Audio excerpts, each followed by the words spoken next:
This is It's a Mystery Podcast. Let us tell you a story.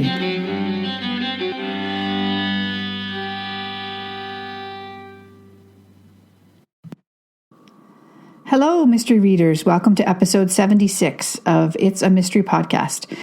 Today, my guest is Diana Xarissa. Diana has written many books, and she has many pen names, as you'll hear us discuss on the show.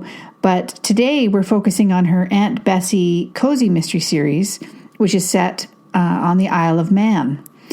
Diana lived on the Isle of Man for a period, and she mentions in the show that one of the ways she's able to visit the island, which she loves, is in her imagination. So that's one reason that she writes this mystery series set on the island.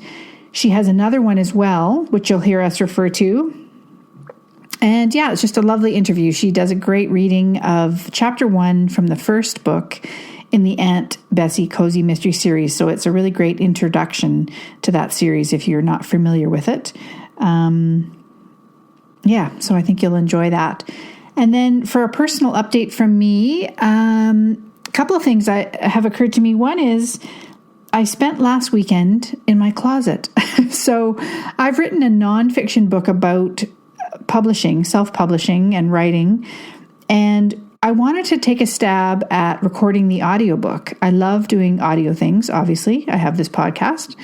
And one of the things that you have to do when you're recording an audiobook is have certain good levels of audio background noise, as it were, in that there shouldn't be any, and you should sort of be in a padded area so that it's not echoey and you're also not getting other noises that are interfering with the recording that you're making.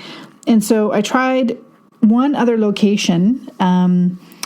I was here at my desk where I record these intros and record the podcasts, and I put a duvet over myself and tried to record that way, but it didn't actually work. So I ended up going into my bedroom closet and recording the audiobook in there. And that worked really well. It created really good sound. It was a bit of a trial getting it all set up, taking all the equipment in there, moving stuff out of the closet, sitting in there, being able to fit a chair in. It's not a walk-in closet. It's just a regular bedroom closet. So, anyway, so that was a bit of an adventure, and I actually really enjoyed it, and I'm really happy with the way the audio turned out. So this weekend I'll be mastering and editing those files, and we'll just give it a shot. I've never submitted anything audiobook-wise, and we'll just see if it works. So I'm looking forward to that. And then the other thing I realized today is that it's been over a month now, just over a month, that we've had this new format for It's a Mystery Podcast. And I have to say, I am absolutely loving it. I just love having my guests read to us for the first 10 or 15 minutes of the show. There's something so kind of intimate about it, which sounds a little weird, but I don't mean it in a weird way. But it is. Having somebody read you a story is a bit of an intimate act, and I really appreciate all the authors who have come on and who have been willing to do that, because it's kind of a scary thing. I know if I had to do it on someone else's show, I would be a little bit nervous, and you have to have a certain level of trust in the person that you're reading to, that they'll receive what you're saying with an open heart and an open mind. So I just really appreciate the authors who've been coming on the show, and have just been loving the feeling that I get as they're reading to us. It's just really cool. So just wanted to say that. So I'm loving the new format, and I'd love to hear if you're loving it as well. So please let me know. You can leave a rating or a review on whatever podcast app you use to listen to the show. And I appreciate each and every one. And ratings and reviews are really important. They're important for books, but they're also important for podcasts, because what they do is teach the application that you're on. Everything is based on algorithms these days. So they teach the app you're on a little bit about who would enjoy the show or the book, and then the app can help to promote the show or the book to people who might like the same thing. So I just wanted to mention that and say that, I appreciate every rating and review, either for the show or for my books and my guests' books as well. So and then a quick reminder, don't forget you can always get your 2 free mystery novellas from me, Alexandra Amor, at alexandraamor.com. And if you'd like to support the show, you can always do that on Patreon. Patreon.com/It's a Mystery. And Patreon is spelled Patreon. And so that's it for today. I hope you're doing well. And please enjoy this interview with Diana Xarissa. Talk to you next week. Bye. Hi, mystery readers. I'm here today with Diana Xarissa. Hi, Diana. Hi. Nice to see you. It's nice to see you too. So let me introduce you to our listeners. Diana Xarissa published her first cozy mystery in 2014. Aunt Bessie Assumes, set on the Isle of Man, was just the first of what has become her most successful series. The 23rd book in the series, Aunt Bessie Wonders, was released in January 2020. There will be 3 more books in the series in 2020, culminating in the final book, Aunt Bessie Zeroes In, which will be released in October 2020. In addition to the Aunt Bessie series, Diana writes the Markham Sisters cozy mystery novellas, which are set in the fictional village of Doveby Dale in Derbyshire. I think I pronounced that right. Diana also writes the Isle of Man ghostly cozy series, which features an American protagonist who happens to share her apartment with her dead aunt's ghost.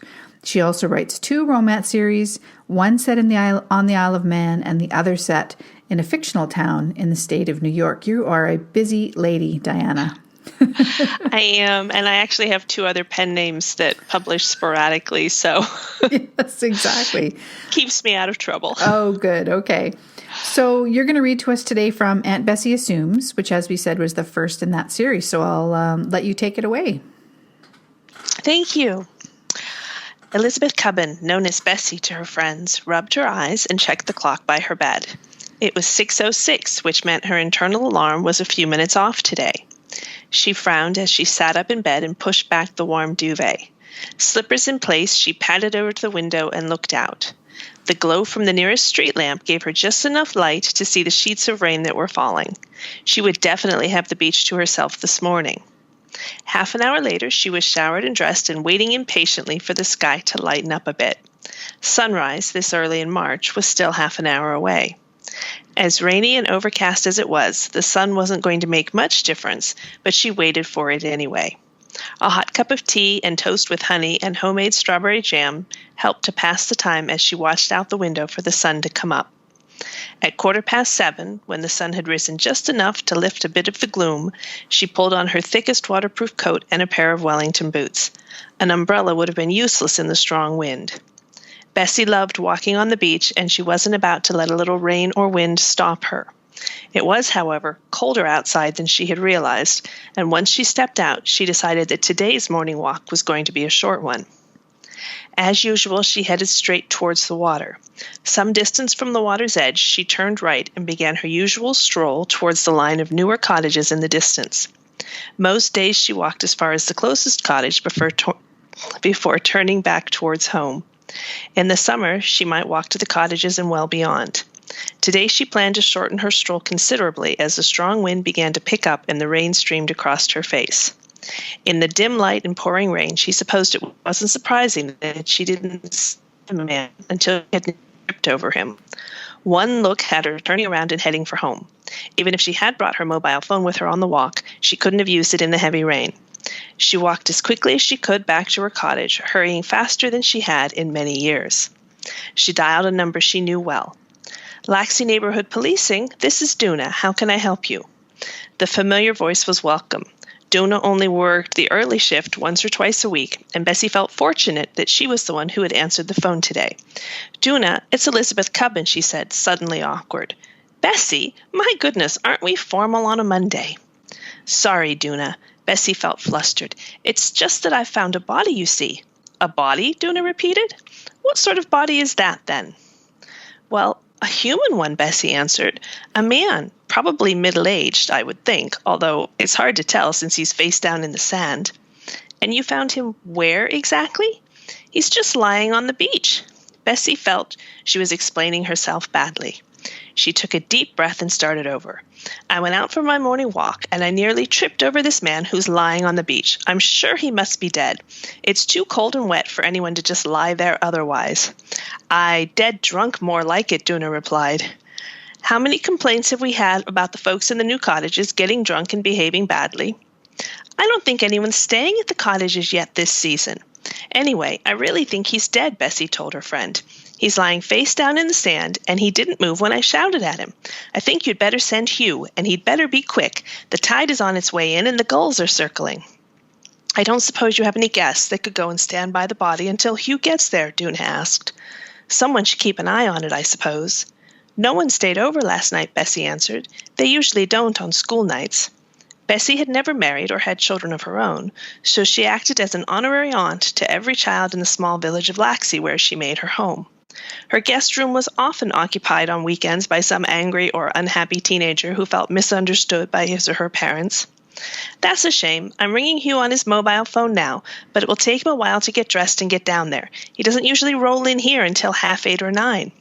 I'll go and wait with the body, Bessie told her. Now, don't you be silly, Duna replied. You stay in where it's warm and dry. I'll tell Hugh to hurry. The poor man shouldn't be out there all alone, Bessie argued. I'll go and stand with him and chase away the gulls and the tide. You'll struggle to chase away the tide, I think, Duna laughed. I'll make sure Hugh knows that you're waiting out in the cold for him. I'm sure he'll hurry faster if he knows that you're getting soaked and blown around. I wouldn't be too sure of anything with young Hugh, Bessie replied. He's a nice boy, but I've never seen him hurry at anything. Just as well he's living here, Duna chuckled. Trod lore and all that. In spite of her offer, Bessie was in no hurry to get back outside in the nasty weather to spend more time with the dead man. After she'd hung up the phone, she put the kettle back on and prepared herself another hot drink. She carefully poured it into an insulated mug and then, reluctantly, pulled her still wet coat back on. The man on the beach hadn't moved, which didn't surprise Bessie. There was no doubt in her mind that he was dead, whatever Duna thought. The rain was easing off slightly, and the sun was trying its best to warm the air as it rose, before Bessie finally spotted Hugh's police car pulling into a parking space in front of her cottage. Bessie headed up the beach towards him, waving to him as he emerged from his car. He was frowning and struggling to pull on a light raincoat. He popped open an umbrella, and Bessie held back a laugh as the wind immediately blew it inside out. This is beastly weather, he told Bessie as she approached him. We mustn't complain, Bessie told him. Plenty of places are worse than here. The man looked at her for a moment and then shook his head. Can't think where, he muttered under his breath. Then he spoke loudly. So what have we got, then? I nearly tripped over him, Bessie told the young policeman. I was out for my morning walk, and I didn't expect to find anyone lying on the beach, especially not in this weather. Hugh nodded. I expect he's from the new cottages, he told Bessie in an impatient voice. Had too much to drink, and now he's gone and passed out on the sand. I'm pretty sure the cottages aren't being used yet this year. Besides, I think he's dead, Bessie repeated what she'd already told Duna. Hugh managed to get his umbrella the right way around again, and he battled to keep it that way as the pair slowly approached the body. They watched silently as a seagull landed on the man's back and began to pull at the thinning hair that surrounded a bald circle on the back of the man's head. That has to hurt, Hugh remarked as he stopped walking. Maybe I'd better get some reinforcements down here. Dead men aren't really part of my job description. Bessie sighed and turned towards him. You should at least check that he's really dead, she encouraged the man. Think how embarrassing it would be to get Inspector Kelly down here only for him to find that the man really is just drunk. Bessie watched as different emotions flashed across the young man's face. She had known young Hugh Watterson since the day he was born, and she could almost read his thoughts as he looked from Bessie to the body and back. His eyes and his hair were an almost identical shade of brown. He was in his mid-20s now and had grown to around 6 foot tall, but he still looked no more than 15. He was still sporting the same patchy attempt to grow a mustache that he'd started when he'd actually been that age. Hugh had joined the Isle of Man constabulary as soon as he'd left school, but he was still as transparent to her as he had been at 6 when he used to stop in to see her after school, pretending he just wanted to say hi, really hoping for a biscuit or a slice of cake. While he was reasonably smart, even his best friend would never call him enterprising. His worst enemy would simply say that he was lazy. Bessie could almost see him trying to work out what move would cause him the most work. She sighed and took a decisive step towards the body. The tide was still rising, and it wouldn't be long before it would reach the man's feet. Hugh crossed to her side and then held out a hand. "Aunt Bessie, you need to take a step back, please." Bessie stopped and then moved back a few feet under Hugh's suddenly serious gaze. Hugh reached the man's side and pushed gently on his shoulder. Nothing happened. He pushed a second time with more force. "Sir?" Hugh shook the man's shoulder, shouting loudly over the lightly falling rain and the sound of the wind and the waves. "Sir, you need to wake up. Sir?" With a sigh, Hugh walked over to hand his umbrella to Bessie and then returned to the body. He began struggling to roll the man over onto his back. Suddenly he stopped what he was doing and looked over at Bessie. Bessie looked expectantly at him, but his expression told her nothing. "I need to ring for backup," he said to Bessie. "I know that this is no job for a woman, especially an elderly woman, but could you stay with the body for a few more minutes while I do that?" Bessie drew herself up to her full height of 5 feet 3 inches and glared back at the man. "I'll thank you to keep your sexist and ageist remarks to yourself, young man," she told the policeman. "I am perfectly capable of standing here for a few minutes while you do what you need to do. The poor dead man deserves to have sympathetic company while he waits for whatever is going to happen next." Hugh looked as if he wanted to argue, but only for a moment. "Keep the umbrella for now," he told Bessie as he headed back to his car, "and stay away from the body." Bessie grinned as the wind howled and blew the umbrella inside out yet again. She wasn't going to stay any drier with it than without it, but she knew its presence made the young policeman feel a bit better about leaving her out in the storm. Once Hugh was back at his car, Bessie turned curiously towards the dead man. What she could see of him looked vaguely familiar, but she wasn't sure why. Bessie had lived on the Isle of Man for almost her entire life. Most of her childhood had been spent in America, but that had been a very long time ago. She had purchased her little cottage on the Laxey beach when she was just 18 and had lived there ever since. While Douglas, the island's capital, had been growing rapidly recently thanks to changes in the tax laws, Laxey was pretty much the same small village it had always been. Bessie fancied that she knew just about everyone in the area, and she felt sure that she could place the man if she could just see his face. She took a cautious step towards him, wondering if she could somehow get a better look. She spun back around as she heard Hugh splashing back down the beach towards her. The rain had left puddles everywhere in the sand, and Hugh seemed incapable of missing any of them as he stomped along. "Inspector Kelly is on his way, and so is John Rockwell from Ramsey CID. Bessie nodded. She knew Inspector Patrick Kelly. Indeed, his mother had grown up in Laxey, although the family had moved to Douglas when the future Mrs. Kelly was in her late teens. She had eventually married a Kelly from somewhere in the south of the island, and they had remained in Douglas. Bessie remembered Mrs. Kelly bragging about her clever son who had joined the police department in London, when she had seen her once in Douglas many years earlier. She'd heard through various sources that the woman had been even more pleased when Patrick took up a position with the force back on the island after some years in London. He was currently in charge of the tiny station in Laxey, with policing responsibility for both Laxey and Lonnan. And Bessie occasionally ran into him when stopping to see Duna at the station. "I know Patrick Kelly well enough," she told Hugh, "but I've never met John Rockwell." "Inspector Rockwell is a good guy," Hugh shrugged. "He's from across." Bessie nodded. "Where?" "His last posting was in Manchester before he came here. I'm not sure where he's from originally." Hugh shrugged again and looked longingly at the umbrella Bessie was still holding.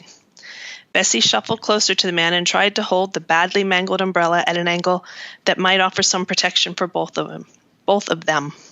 "Why did he leave his posting in Manchester?" Bessie asked, eager to learn all that she could about the man before his arrival. "Apparently his wife wanted a nice place safe for the kids to grow up." Hugh repeated what he had heard. "They're a boy and a girl, and I hear they didn't live in a great area in Manchester and couldn't really afford to move." Bessie nodded. The island was certainly a very safe place for a young family. "Where have they settled then?" "They bought a 4-bed semi in that new development in Ramsey," Hugh answered. "They moved about 6 months ago, and it's lucky they did because prices for those houses have shot up." Bessie shook her head. I don't know what's happening with house prices, she sighed. All these bankers and the like moving in and driving up prices. Won't be long before no one will be able to afford anything. I know I should be grateful I got my little house so many years ago. Aye, you could be selling it for a lot of money now, you know, Hugh told her. I heard that when Mrs. Clegg sold the land that the new cottages are on, she only got about $100,000, and now that land will be worth more than twice that. My advocate says that beachfront properties are at a premium right now, Bessie told him. Mrs. Clegg should have waited another year or two before she sold. Mr. Quayle reckons that prices are just going to keep going up. Aye, but Mrs. Clegg was in a hurry, I gather. Oh, aye, she wanted a spot in that new senior home in Douglas. I told her she should stay put, but she wanted the bright lights in the big city. Now she can walk to the shops, and there's even a pub right next door. Last I heard, she was having a wonderful time. You ever think about selling up and moving house? Hugh asked, seemingly without thinking. Bessie turned and took a step away from the man, taking the sheltering umbrella with her. She looked him up and down and shook her head. I am in a home, my home, and I intend to stay there until I die, she told him in an imperious tone. I can't imagine why anyone would want to move into a home for the elderly and spend all their time surrounded by old people and nurses. Hugh turned a burst of laughter into a cough and then quickly changed the subject. I can't imagine what's keeping the bosses, he remarked. Your Inspector Rockwell probably got lost, Bessie suggested wryly. Ah, here they come now. Hugh waved an arm towards Bessie's cottage, where the lights from several cars were now visible. Bessie shuddered as she realized that the new arrivals had driven in with their emergency lights blazing. By lunchtime, half the island would be thinking she was dead. Patrick Kelly was in his mid-40s, with brown hair that was thinning rapidly and hazel eyes that looked washed out and tired. He really needed to lose about 20 pounds. Stomping across the sand, he pulled his slightly too small raincoat as tightly as he could around his body as the still strong wind swirled around him. A man Bessie assumed was John Rockwell followed him more slowly, taking time to study the scene as they approached. Of a similar age to the native Manxman, Rockwell looked as if he worked hard to keep in the best possible physical condition. His own raincoat looked not only warm, but was also a perfect fit. His hair was a lighter shade of brown than Inspector Kelly's, and he didn't appear to have any trouble with it thinning. Bessie could see a group of uniformed constables climbing from their cars and standing hesitantly in clusters by her cottage, waiting for their orders. What have we got? Patrick barked at Hugh as he reached the younger policeman. It's a body, sir, a dead one, Hugh said brightly. I see that, Patrick shook his head. I also see rain flooding the area and washing away all of the evidence, and an elderly civilian standing around getting soaked and getting in the way of the investigation. Hugh flushed. I brought an umbrella to shield the body, he offered, but I thought that Bessie should have it. She's too old to stand in the rain without any protection. Bessie opened her mouth to reply and then snapped it shut again. First, Patrick called her elderly, and then Hugh almost accused her of stealing an umbrella from a dead man. She was so mad she couldn't speak. Kelly, get a tent up. John Rockwell had reached the small group now, and he quickly took charge. There are plenty of men here to help. Patrick nodded once and then, after shooting an angry look at Hugh, turned and walked back up the beach. Bessie could hear him shouting orders at the waiting men as he approached them. Now then, Hugh, isn't it? Tell me exactly what happened. Rockwell smiled encouragingly at the young policeman, who looked relieved. Duna, back at the station, she was rung at 07:22 this morning by a known member of the public, stating that she had discovered a body on Laxey Beach. Duna questioned the witness briefly to establish exactly what she had seen, and then rang me and suggested that I check the beach. I arrived at 07:55 and found the body exactly as described by the witness. I attempted to ascertain if the man in question was merely sleeping or was indeed dead by trying to roll him over. Upon doing so, at that point I returned to my car and rang for backup. Hugh blew out a huge breath, as if exhausted by the recitation. I take it this is the witness in question? The senior officer nodded towards Bessie. Oh, yes, this is Aunt Bessie, Hugh confirmed. Sorry, Miss Elizabeth Cubbin. She lives in the cottage just there. Hugh pointed to Bessie's cottage, and John turned his head and slowly looked it over before looking back at Bessie. I'm very sorry that you've had to stand out in the rain all morning, Mrs. Cubbin, he said to Bessie with a rueful grin. She was surprised to find that his eyes were an almost electric green that instantly fascinated her. Perhaps they were artificially enhanced like Duna's, she surmised. I'm Inspector Rockwell from the Ramsey CID, by the way, the man continued. Why don't we go inside and you can tell me exactly what happened? It's Miss Cubbon, actually, Bessie set the record straight, and we've no need to go inside. It's a short story. She paused, expecting the man to argue, but he simply nodded and waited for her to continue. I came out for my morning walk and nearly tripped over the body, Bessie shrugged. Then I rang the police. That's the whole story. Indeed. Rockwell raised an eyebrow. Do you always walk when it's pouring with rain and blowing a gale? Bessie snorted. This isn't a gale. It's just a bit fresh, and I walk every day whatever the weather. If I waited for sunshine, I wouldn't get very many walks in, would I? Again, the man raised his eyebrow and didn't speak. Behind them, the uniformed constables were struggling to erect a canvas tent over the body. Bessie turned to watch the action as the men fought the wind, the rain, and their own general incompetence. She had to bite back a laugh as a huge wind gust blew the half-erected tent over onto the beach. We aren't impressing you with our professionalism, are we? Rockwell asked, as Bessie watched the men begin again. It really isn't that difficult, Bessie told him, shaking her head. They just need to... The scream that echoed across the beach startled Bessie to silence. Awesome. Well done. Yeah, take a sip of water. So when you work from home and you don't talk to people all day, you never have much time talking. I totally understand that. Yeah. Well, Aunt Bessie is a delight, and I have so many questions about her. I think I just love that chapter, but my favorite line, I wrote it down, I live in a windy, rainy place too, was when she said, this isn't a gale, it's just a bit fresh. That's so awesome. So tell us more about Aunt Bessie. Where did she come from? She's lived on the Isle of Man for ages, really. Oh, and here was the other thing I loved. On your website, you describe her as being an age somewhere between a free bus pass, which is 60, and a telegram from the Queen, which is 100. Yes. And that is all you'll get from Bessie as well. Okay. I think she stopped counting at 60 and will not count again until she gets that telegram from the Queen.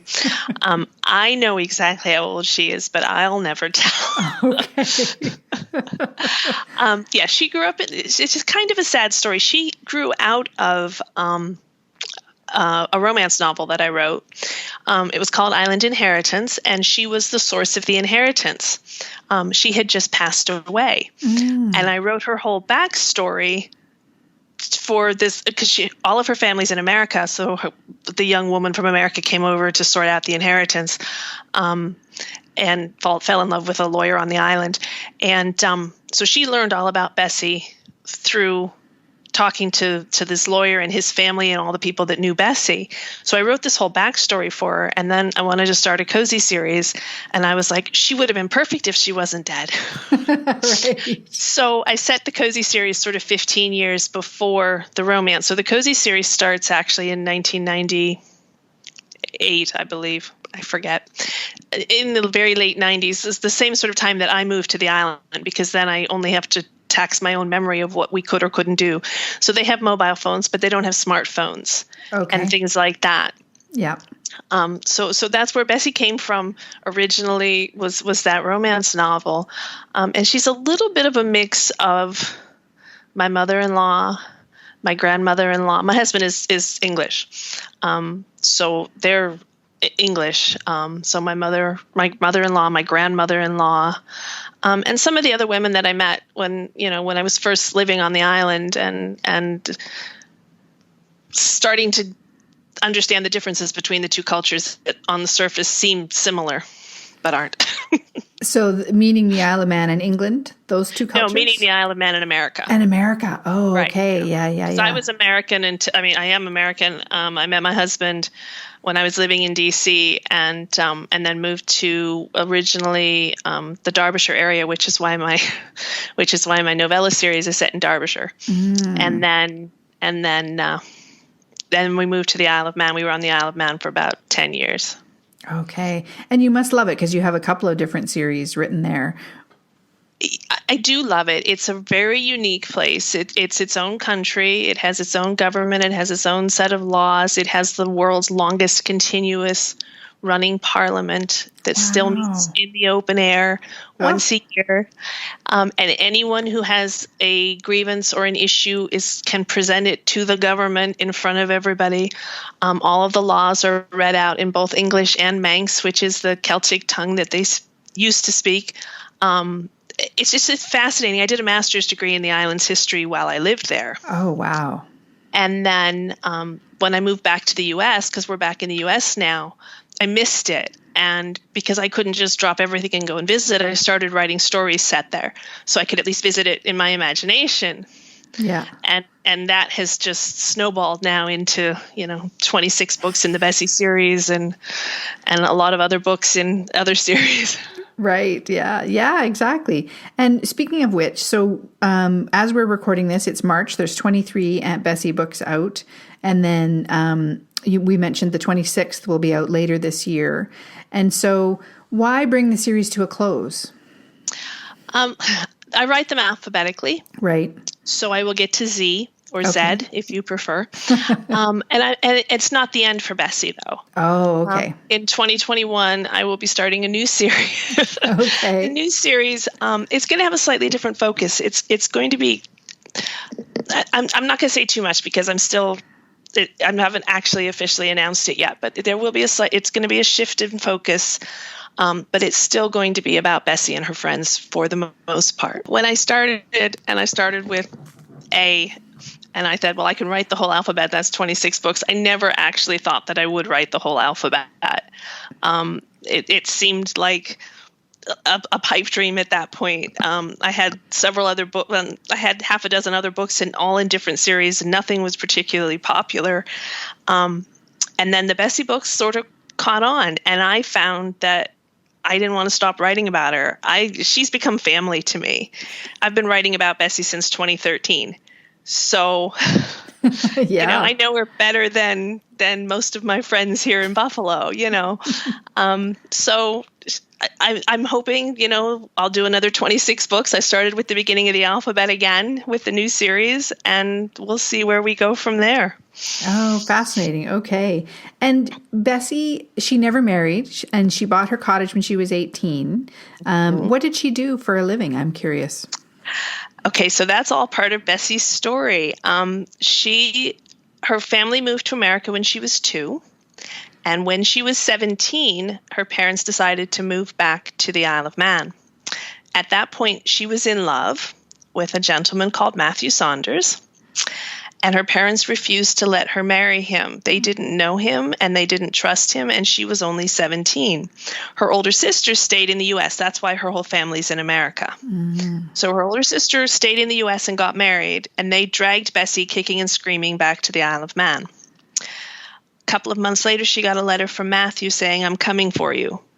She was just about to turn 18. He was going to come. They were going to get married and go back to the U.S. Unfortunately, Matthew didn't survive the crossing. It was a difficult ocean voyage, and he didn't survive. What he did before he left, though, was write a will leaving everything to Bessie. Wow. So it wasn't a lot, but at that point in time, small rundown cottages on the beach were not very expensive. Bessie hired a very good lawyer, advocate is what they're called on the Isle of Man, and he was able to help her buy the house and then invest what was left, so she never had to work. So she lived very, very frugally all by herself in her little cottage on the beach. And thanks to some clever investments over the years, she was able to extend the cottage a little bit. But it's showing its age. All of this comes out in the romance novel when they talk about whether they should just tear it down or whether they should try and fix it up, because it was Bessie's for a very long time. But I've forgotten. It's just gone out of my head, whatever I was going to say. No, that's okay. And over 26 books, have you seen much change in Bessie, or is she about the same as she was when you started? She's changed a lot. She was a lot sharper, and I don't want to say harder, but she didn't suffer fools gladly, and she was impatient with people more, and having to go through 26 murder investigations, learning more about the horrible things that people do to one another and the weird, sad reasons why people kill it. She has softened. She has become more accepting. She's changed less than the other characters. I mean, there have been marriages and divorces and babies and I mean, everything along the way. I will never get another character pregnant. It was just because, of course, I knew my books tend to go about a month at a time. So we'll go January to February to March. And I knew she was pregnant before anybody else knew, of course. So basically she was pregnant for 10 books. So 10 months, 9 months. Yeah. Which at 4 books a year is sort of 2.5 years of me writing about this character being pregnant. So I was really sorry I'd done it. Yeah. So now when a character gets pregnant, they don't appear in the next 10 books until the baby's born. Good idea. Yeah. But no, all of my characters change and develop, and I'm very conscious that they should. That when you go through, one of the books was particularly difficult. One of the sets of experiences was particularly difficult for Bessie, and it took her some time to recover from that. Duna, her best friend, her closest friend, has been through a lot. John Rockwell's been through a lot. Actually, they've all been through a lot over the course of the 26 books. So yeah. And what span of time has that taken place? So you start in the late 90s.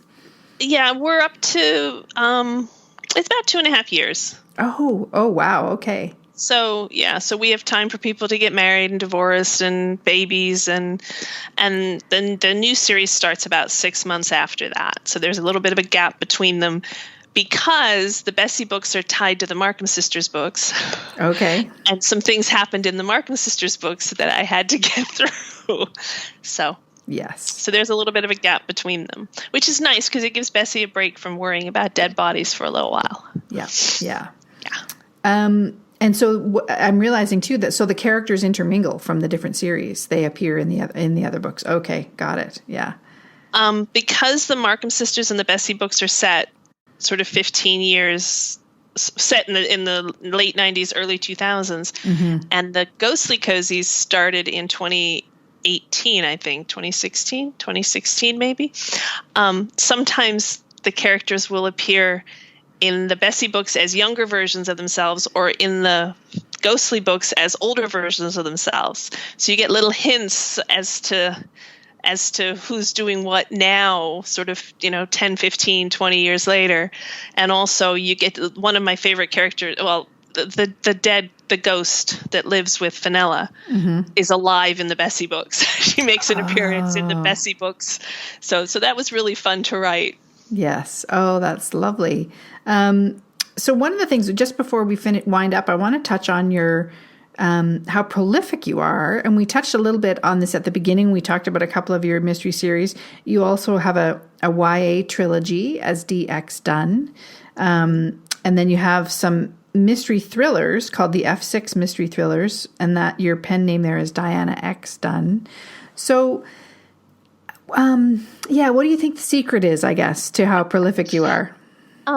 I mean, first of all, I treat it like a full-time job. I write every day. I try and write 5,000 words every day. And it's a lot of it is down to butt-in-chair time. You sit down and you write until you finish your words. I have I have my gummy bear theory of productivity, which is you take a packet of gummy bears and you line the little guys up, and every 250 words you eat a gummy bear. And it kind of keeps you going because you're like, oh, I'm only 50 words away from the next gummy bear kind of thing. It's a silly thing, but it just keeps the words flowing as you go along. I'm also a great believer in work everywhere. So my daughter does a math class 2.5 hours on a Monday and a Wednesday. Instead of driving her and dropping her off and then going and doing stuff, I drive her and I park. She's at the local university. There's a million places to go and sit. So I go and I sit and I write flat out for 2.5 hours uninterrupted. I can get a lot done in 2.5 hours. I don't have access to the internet there. So there's no Facebook. There's no, what all the little distractions. Yeah. So that helps keep my productivity up. It helps that I love what I do. Yeah.